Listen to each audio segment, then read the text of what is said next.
कायदे हिज़्ब इख्तिलाफ शहबाज शरीफ ने भी मफाहमत छोड़कर मज़ाहमत की पॉलिसी अपनाने का फैसला कर लिया। पार्टी अरकान को हुकूमत के खिलाफ सख्त मौक़िफ़ अपनाने की हिदायत कर दी गई।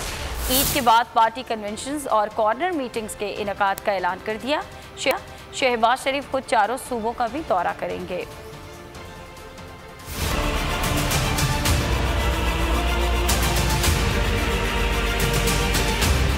मुफाहमत खत्म, मज़ाहमत शुरू। कायदे हिज़्ब इख्तिलाफ शहबाज शरीफ फ्रंट फुट पर आ गए। हुकूमत के खिलाफ जारहाना पॉलिसी अपनाने का फैसला।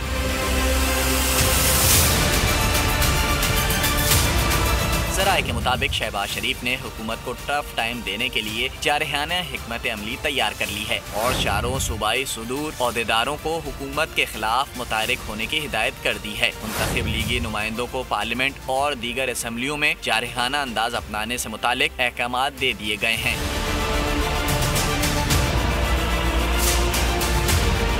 शहबाज शरीफ की जानिब से हिदायत जारी की गई है कि लोड शेडिंग, महंगाई और हुकूमत की नाकाम पॉलिसियों को हदफ तनकीद बनाएं। साथ ही हुकूमत की जानिब से अपोजिशन रहनुमाओं पर एहतसाब के नाम पर सियासी इंतकाम पर भी बातचीत करेंगे। इसके अलावा मुंतखब लीगी अरकान को हफ्ते में कम अज कम 2 दिन अपने हलकों में रहने की हिदायत कर दी है। ईद के बाद शहबाज शरीफ चारों सूबों का भी दौरा करेंगे।